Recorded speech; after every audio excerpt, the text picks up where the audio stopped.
हम सबसे प्रेम कैसे कर सकते हैं?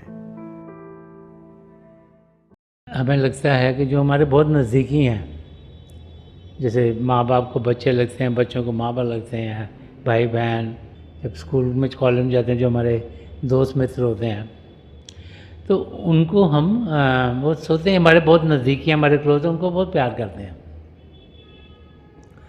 और जो कोई और होता है हम सोचते हैं ये कोई और है, क्योंकि हम सोचते हैं कि हमारा शारीरिक रिश्ता है अपने माँ बाप से, अपने भाई बहन से, तो उनको हम अपना परिवार का सदस्य समझते हैं, समझते हैं कि बड़े यही हमारे अपने हैं और उनकी तरफ हम बड़े प्रेम से मिलेंगे, आराम से मिलेंगे, उनका ख्याल करेंगे। तो अगर हमने उस अवस्था तक पहुंचना है जहाँ हम हर एक से प्यार करें, तो सबसे पहले हमें ये समझना होगा कि सब हमारे परिवार का हिस्सा है। अब ये सुनते तो हम बहुत बार ही हैं, हर एक धर्मग्रंथ हमें यही समझाता है कि एक ही पिता परमेश्वर, हम सबके उनके संतान हैं, तो हम जुड़े हुए हैं।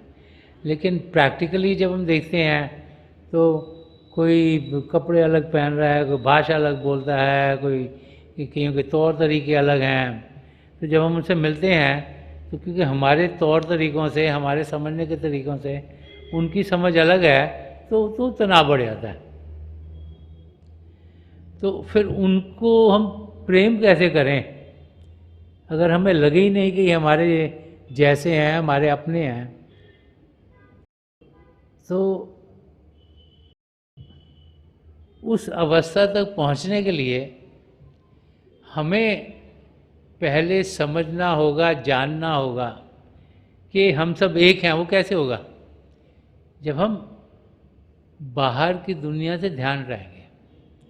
जितनी देर बाहर की दुनिया में ध्यान रखेंगे तो सब अलग अलग लगते हैं, किसने पगड़ी पहनी, किसने नहीं पहनी, किसने दाढ़ी बढ़ाई हुई है, किसने नहीं बढ़ाई हुई, कोई कपड़े ऐसे पहनता है, कोई वैसे पहनता है, लैंग्वेजेस भी अलग अलग बोलते हैं, कल्चर्स भी अलग अलग हैं, शक्लें भी अलग अलग हैं, तो हर एक चीज़ अलग अलग लगती है।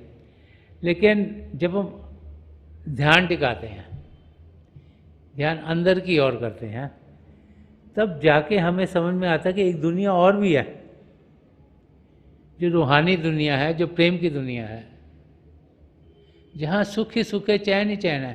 क्योंकि जब भी हम ध्यान टिकाते हैं, मेडिटेट करते हैं, तो बड़ा सुकून मिलता है हमें। और जैसे जैसे हम शब्द के साथ जुड़ते हैं और अंदर की दुनिया में बढ़ते हैं, और जैसे जैसे इंसान की तरक्की होती है, जब चौथी मंजिल तक पहुंचते हैं, तब जाके समझ में आती है कि हम हैं कौन। क्योंकि पिंडी शरीर, अंडी शरीर, ब्रह्मंडी शरीर तीनों अड़ गए। जितनी देर ये हमारे ऊपर रहते हैं तब तक तो हम यही सोचते हैं हम ये शरीर ही हैं, हमें और कुछ समझ में नहीं आता। लेकिन जब उससे पार जाते हैं, क्योंकि हमारी आत्मा के ऊपर खाली थोड़ा सा पर्दा होता है, तो हम वहाँ पर जाकर समझ पाते हैं कि हम सही मायनों में एक आत्मा है। जब उससे आगे बढ़ते हैं, सचखंड तक पहुँचते हैं, हमारी आत्मा का मिलाप परमात्मा में होता है, हमारे सदगुरु की दया मेरे से, तो तब जाके हमें समझ में आता है कि प्रभु और हम एक ही हैं। पहले तो हमने सुना तो होता है कि हम सब प्रभु की संतान हैं, लेकिन एक्सपीरियंस नहीं होता। सुनना कुछ और है, देखना कुछ और है, अनुभव करना कुछ और है। अब जैसे आम है, अगर आम को आपने देखा, किसने कहा ये आम है, तो आपने कहा हाँ ये आम है। किसने कहा ये तो मीठा होता है। तो जब आपने आम को चखा और वो मीठा निकला, तब जाके आपको लगा सही में मीठा। अगर तो पता नहीं, कोई खट्टा भी निकल सकता है आम, ज़रूरी नहीं कि मीठा हो। तो आपको समझिएगा ये वाला आम मीठा निकलता है, ये वाला नहीं निकलता। आपने खाया है तब समझ में आया, नहीं तो कहते हैं आम मीठे होते हैं सारे।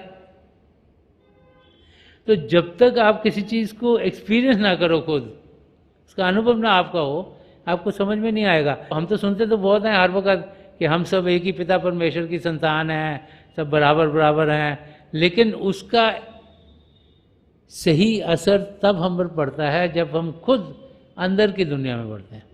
अब संत महापुरुषों के आसपास हजारों लाखों लोग आते हैं, तो सबको वो उसी नज़र से देखते हैं कि वो पिता परमेश्वर से एक में एक हैं। और तब हम देखते हैं कि हम सबको प्यार करना शुरू कर देते हैं। तो उस लेवल तक हम सब पहुंच सकते हैं।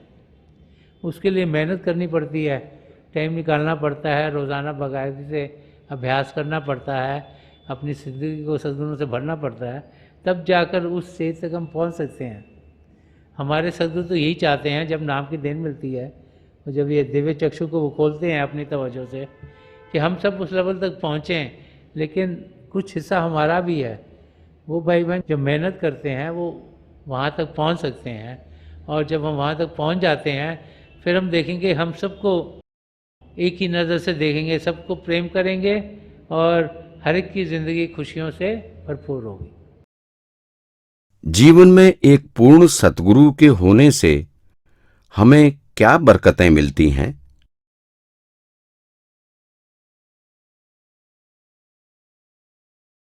जब हम इस धरती पर आते हैं तो अपने साथ कर्म लेके आते हैं। 3 किस्म के कर्म हमारे साथ जुड़े हुए हैं। प्रारब्ध कर्म जो कि इस ज़िंदगी में हमने झेलने हैं, संचित काम जो कि जितने भी पुराने हमारे कर्म थे उनका संग्रह है, और फिर जब हम जीते हैं तो हर रोज़ हम सोचते हैं, बोलते हैं, कार्य करते हैं, तो उससे कर्म बनते हैं, जिन्हें क्रियामान कर्म कहा जाता है। जब हम खुशकिस्मत होते हैं तो किसी पूर्ण महापुरुष के चरण कमलों में पहुंचते हैं, वो हमें नाम की देन देते हैं, तो हमारे संचित कर्मों का नाश तभी कर देते हैं। प्रारब्ध कर्मों में हमें मदद करते हैं और हमें समझाते हैं कि क्रियामान कर्म हमारे कैसे रोज़ाना करें। तो वो भाई बहन जो वहाँ तक नहीं पहुँच पाते, उनके कर्म उनके साथ जुड़े रहते हैं। एक तो उनका संचित कर्म का जो भार है वो साथ में रहता है। प्रारब्ध कर्म तो उनके भी ज़िंदगी में झेले जाएंगे, उनको ज़रा मुश्किलें ज़्यादा होती हैं, में आसानी होती नहीं। लेकिन जो वो क्रियामान करते हैं, रोज़ाना सोचते हैं, बोलते हैं, कार्य करते हैं, वो फिर और बढ़ जाते हैं, ताकि ज़िंदगी के अंत पर वो फिर और संचित कर्मों में जोड़ दिए जाते हैं और वो लोड और भी बड़ा होता चला जाता है। तो ऐसे भाई बहन 84 लाख जिया जो उनके चक्कर में अटके रहते हैं, और उन्हें फिर किसी न किसी योनि में और जाना पड़ता है, और फिर जब भी प्रभु की उन पर दया में होगी तभी फिर एक नया मानव जीवन दोबारा से मिले उन्हें, ताकि उन्हें कोई चांस लगे अपने सब कर्मों का नाश करने का। कर्मों से मुक्ति पाने में सद्गुरु कैसे मददगार हैं? कर्मों का विधान हम सब पर लागू है, और जैसे जैसे हमारे कर्म हमारे आत्मा के साथ जुड़े हुए हैं, वैसे वैसे उन कर्मों को हमें झेलना पड़ता है। तो 3 किस्म के कर्म हैं जो हम सबके साथ जुड़े हुए हैं। सबसे जो भारी कर्म होते हैं वो है संचित कर्म। जब जब हमें इंसानी चोला मिला तब तक हमने सोचा, बोला और कार्य किए, उनसे कर्म बनते हैं। सोच, बोल और कार्य जब अच्छे होते तो कर्म अच्छे बनते हैं, जब सोच, बोल और कार्य बुरे होते हैं तो कर्म बुरे बनते हैं। तो वो कर्म जैसे जैसे हम अलग अलग समय पर मानव चोले में आए, वो कर्म हमारे बढ़ते चले जाते हैं। उन्हें संचित कर्म कहा गया। उनमें से कुछ कर्म लिए जाते हैं जो कि इस जिंदगी में हम झेलेंगे, जिन्हें प्रलब्ध कर्म कहा गया है। इसीलिए ज़िंदगी में कई चीज़ें होती हैं जो हमारी समझ के दायरे से बाहर है। ऐसा कुछ होता है जो लगता नहीं कि ऐसा हो सकता है, लेकिन हो जाता है, क्योंकि पिछले कर्म है जो हमें झेलने हैं। और रोज़ाना जब हम जी रहे होते हैं हमारे कर्म बनते हैं, जिन्हें क्रियमान कर्म कहा गया। रोज़ हम सोचते हैं, रोज़ हम बोलते हैं, रोज़ हम कार्य करते हैं। तो ये कर्म हमारे साथ जुड़े हुए हैं। जब इंसान इस धरती पर आता है तो उसके जो प्रलब्ध कर्म है वो उसकी ज़िंदगी में ख़त्म होंगे। वो कर्म उसको दिए गए हैं, चाहे अच्छे हों चाहे बुरे हों, ताकि वो इसी ज़िंदगी में झेले जाएं। जो संचित कर्म जो रह गए हैं, जब तक वो ख़त्म ना हो तब तक वो हमारे साथ आत्मा के साथ जुड़े रहते हैं। और क्रियामान कर्म जो कि हम रोज़ाना कर रहे हैं, उनमें से कुछ कर्म होंगे जो हम इस ज़िंदगी में भोगेंगे, चाहे अच्छे हों चाहे बुरे हों। कुछ होंगे जो कि इस ज़िंदगी के बाद फिर जाके उस संचित कर्म में और जुड़ जाएंगे।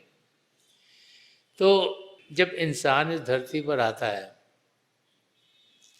और उसका ध्यान सिर्फ दुनिया की चीज़ों में है, तो फिर उसके कर्म जो प्रलब्ध कर्म है वो तो झेलने ही है उसे इस ज़िंदगी में। क्रियमान कर्म में से कुछ कर्म उसे झेलने पड़ेंगे, और जो संचित कर्म का लोड है उसका और इस ज़िंदगी के बाद बढ़ जाएगा। लेकिन महापुरुष समझा गए कि हमें इन कर्मों से मुक्ति मिल सकती है। मुक्ति कैसे मिल सकती है? कि जब हम किसी पूर्ण महापुरुष के चरण कमलों में पहुंचते हैं और वो अपने कमाई का हिस्सा कुछ हमें दें, जो उन्होंने तपस्या की, जो उन्होंने प्रभु की याद में भजन अभ्यास किया, जो उन्होंने रूहानी तरक्की की, जो उन्होंने कमाई की, उसका जब वो कुछ हिस्सा में देते हैं, क्योंकि उनकी कमाई बहुत ज़्यादा है, इस करके वो हमारे जो संचित कर्म है, जब नामदान के समय पर हमें वो अपनी तवज्जो देते हैं, तो वो सारे संचित कर्म हमारे उस वक़्त ही खत्म हो जाते हैं। तो जो सबसे बड़ा लोड है कर्मों का, वो नामदान के समय पर खत्म हो जाता है। अब जो प्रलब्ध कर्म है वो हमारी ज़िंदगी में चलते रहते हैं, लेकिन उनको झेलने के लिए हमें मदद मिलती है, उनका सहारा मिलता है, ताकि अगर कोई तकलीफ़ आए तो उसे भी हम आराम से झेल सकें, ताकि हम इस ज़िंदगी को आराम से गुजार पाएँ। और जो क्रियामान कर्म हैं जो हम रोज़ाना करते हैं, हमें बार बार समझाया गया है कि हम रोज़ाना बाकायदगी से अभ्यास करें, ताकि जब हम अभ्यास करते हैं, हम सबके साथ जुड़ते हैं, तो रोज़ के कर्म रोज़ के हमारे कटने शुरू हो जाते हैं। इसलिए जब हम अपनी ज़िंदगी के अंत तक पहुँचते हैं तो संचित कर्म हमारे नामदान के दिन सब हट जाते हैं। प्रलब्ध कर्म जो हमने झेलने हैं वो अकेले समय तक हम उनको झेलते रहते हैं, वो ख़त्म हो जाते हैं। और हमें समझाया गया है कि आखिर में हम अपना ध्यान सिमरन में करें। सिमरन प्रभु के नाम का जाप है, ध्यान प्रभु की ओर हो, ताकि कोई भी विचार ना आए। कोई भी विचार आया तो उसके लिए भुगतान करना पड़ेगा। तो जब सिमरन करते रहता है इंसान तो विचार आते नहीं हैं। और जितने भी हमारे क्रियामान कर्म हैं, अगर हम रोज़ाना अभ्यास करेंगे तो रोज़ के रोज़ कटेंगे, ताकि जब मौत का समय आएगा तो ये तीनों कर्म हमारे कट गए होंगे और हमें मुक्ति मिल जाएगी। हम 84 लाख जियाजुन से छुटकारा पाएंगे। अपने किसी नजदीकी की मृत्यु होने पर हम अपने आप को कैसे संभालें?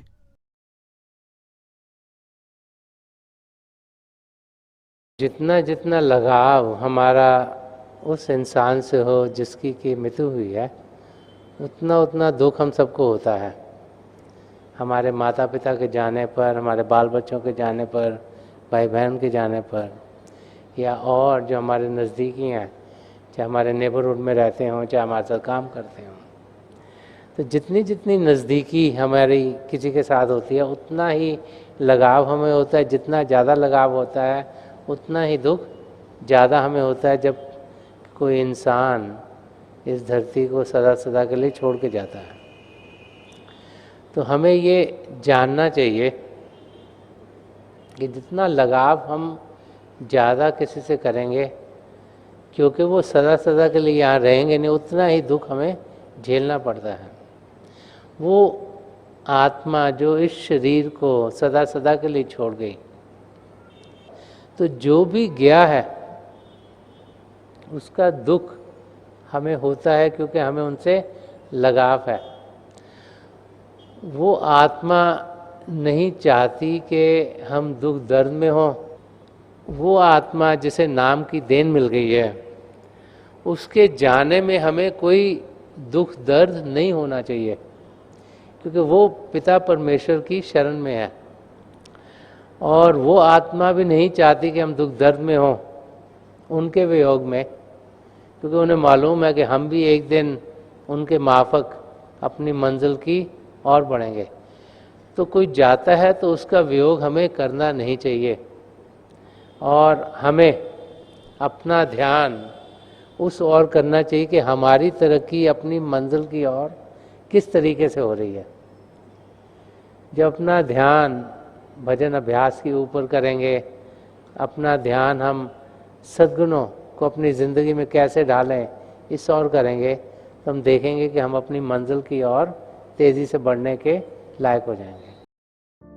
हम परमात्मा की देनों का शुक्राना क्यों और कैसे करें?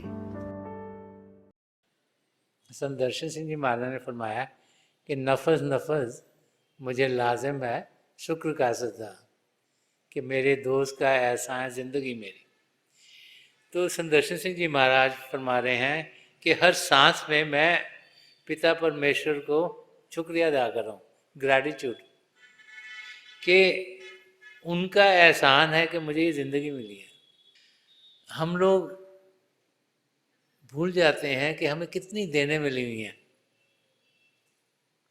84 लाख जिया जून में जो सबसे उत्तम चोला है वो प्रभु ने हमें दिया। मानव चोला पाने के बाद 8 बिलियन लोग इस धरती पर जिन्हें बहुत कम है जो किसी पूर्ण महापुरुष के चरण कमलों में पहुंचते हैं। हम लोग खुशकिस्मत हैं कि हजूर बाबा सावन सिंह जी महाराज, परम संत कृपाल सिंह जी महाराज, दयालपुर संत दर्शन सिंह जी महाराज, जो पहली संची के महापुरुष हुए हैं, उन्होंने हम पर दया मेहर की, हमें नाम की देन दी। तो ये बहुत बड़ी बरकत है, इसके लिए प्रभु का शुक्रिया अदा करना चाहिए। और फिर उन्होंने तरीका बताया कि किस तरीके से हम जिंदगी जिएं, ताकि जो क्रियामान कर्म हम कर रहे हैं वो रोज़ के रोज़ करते चले जाएं, ताकि हमें 84 लाख जियाजून से मुक्ति मिले। कि हम रोज़ाना बाकायदगी से भजन अभ्यास करें, ध्यान प्रभु की ओर करें, सत्संगों में जाएं, औरों के मददगार हों। जब भी किसी की मदद करें तो ये ना समझें कि वो हमारी मदद करेंगे, लेकिन इस भाव से करें कि उनकी तकलीफ़ दूर होगी और वो प्रभु के नाम में करें। तो जब ऐसी ज़िंदगी जीते हैं तो फिर हम अपने लक्ष्य को पूरा कर सकते हैं। प्रभु का शुक्रिया अदा करना बहुत ज़रूरी, तो ग्रैटिट्यूड लाइफ में होना बहुत ज़रूरी है। ये भी जानना बहुत ज़रूरी है कि हमें बहुत कुछ मिला हुआ है, अबंडेंस है हमारी लाइफ में।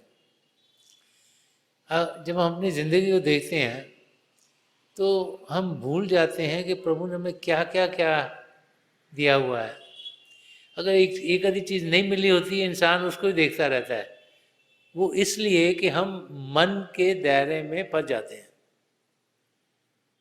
जो हमारा मन है वो नहीं चाहता कि हम प्रभु को जाने। हमारा मन तो चाहता है कि हम 84 लाख जियाजन में अटके रहें और उसी दायरे में ही अपनी ज़िंदगी गुजार दें पूरी। तो वो बार बार बार हमारा ध्यान दुनिया की चीज़ों में लगाई रखता है, जो कि टेम्पररी हैं, जो सदा सदा की नहीं है। और अगर हमको 100 चीज़ें मिली हैं और एक चीज़ नहीं मिली तो मन हमारा ध्यान उस एक चीज़ पर ही करता है। ये तुम्हारे पास नहीं है, ये तुम्हारे पास नहीं है, देखो ये तुम्हारे दोस्त के पास है, तुम्हारे पास नहीं है। और जो जो 100 चीज़ें और मिली हैं उसकी ओर ध्यान जाने नहीं देता। तो हमने अपने मन को समझाना है, उसको समझाना है कि प्रभु की हम पर बहुत देन है। अगर एक चीज़ नहीं है तो उसका भी कोई मकसद होगा, क्योंकि अगर हमारे लिए बेहतर होती तो पिता परमेश्वर हमें ज़रूर दे दे, क्योंकि हमारे लिए वो चीज़ बेहतर नहीं है, इसी करके हमारी ज़िंदगी में नहीं है। क्योंकि प्रभु तो हमारे रखवाले हैं। पिता परमेश्वर ने जब हमें ये मानव चोला दिया तो उन्होंने इसी करके दिया कि हम 84 लाख जिया जो उनके चक्कर से निकल सकें। प्रभु देखना चाहते कि हम निकलना भी चाहते कि नहीं निकलना चाहते, कि हमारा में कुछ प्रभु को पाने के लगन है कि नहीं लगन है। तो परमात्मा ने हमें फ्री विल दी हुई है कि डिसीजन हम मेक करें, लेकिन मौका उन्होंने दिया है। वो चाहते तो 1 मिनट में हमें सबको सचखंड में ले जाते, लेकिन प्रभु ने हमें मौका दिया है देखने के लिए हम में कितनी लगन है। इसीलिए मानव चोला मिला है कि वो देखना चाहते हैं कि क्या हम पिता परमेश्वर को पाना चाहते हैं।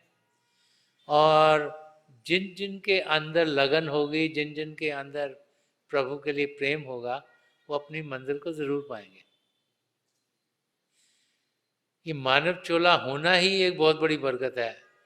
और हम देखे हैं जिंदगी में कितने लोग हैं जो शायद दिन में एक बार भी खाना नहीं खा सकते। हम लोग तो कई बार दिन में खाना खाते हैं। कितने लोग हैं जिनकी फाइनेंशियल सिचुएशन इतनी खराब है कि अपनी फैमिली का ख्याल नहीं कर सकते। कितने लोग हैं जिनको किस किस किस्म की बीमारियां हैं। तो इंसान को हर समय ऊपर की ओर नहीं, थोड़ा सी नज़र नीचे भी डालनी चाहिए। और सिर्फ ये देखते रहें जी ये बिलियनर्स हैं जी, इनके पास ये है, बड़े खुश हों। जैसे संत दर्शन सिंह जी महाराज ने और फरमाया, जिसका मीनिंग ये है कि दूर से तो जब वो बिजली चमकती है बड़ी खूबसूरत लगती है, लेकिन गिरती किस पर है उसका क्या होता है वो हमको नहीं ना पता। पेड़ों पर गिरती है तो वो टूट जाते हैं, घरों पर गिरती है तो उनके छप्पर टूट जाते हैं, and then all kinds of destruction come in. So दूर से हर एक चीज़ सुहानी लगती है, लेकिन जब तक नज़दीक में ना जाओ उसकी असलियत आपको पता नहीं लगती। सो प्रभु ने हमें बहुत कुछ दिया है और उसके लिए हमें शुक्रिया अदा करना चाहिए। जो उन्होंने देने दिए हैं उनके लिए अगर शुक्रिया अदा करते रहेंगे तो हम देखेंगे कि हमारी ज़िंदगी सही तरफ गुजरेगी और प्रभु की दया मेहर हम पर हर समय रहती है। और उस दया मेहर को अगर हम एक्सपीरियंस करेंगे, अनुभव करेंगे, तो हम देखेंगे कि ज़िंदगी में कोई भी ऊंच नीच आएगी तो बड़े आराम से उसमें से गुजर पाएंगे।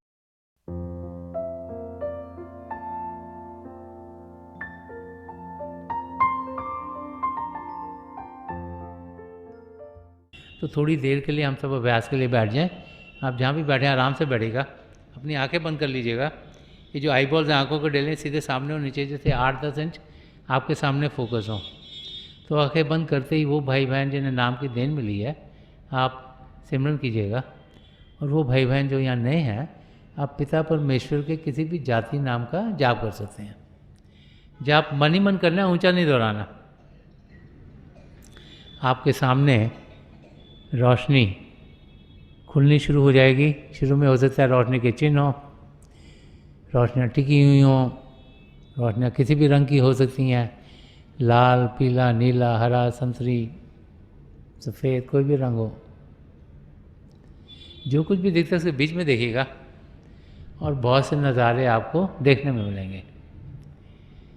मेरी प्रभु के चरण कमलों में जो पिछली सेंचुरी के महापुरुष हुए हजूर बाबा सावन सिंह जी महाराज, परम संत कृपाल सिंह जी महाराज, दयाल पुरुष दर्शन सिंह जी महाराज की चरण कमलों में यही प्रार्थना है कि जो जो हम सबके लिए बेहतर हो वही हमारी ज़िंदगी में ढले। इन महापुरुषों की इतनी दया में रहो कि हम सब के साथ जुड़ें और अपने भीतर प्रभु की ज्योत के दर्शन कर पाएँ। थोड़ी देर में मैं आपको इस बैठक से उठाऊँगा और मेरी शुभकामनाएं आप सबके साथ हैं।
छोड़ दीजिए जी, प्लीज़ लीव ऑफ।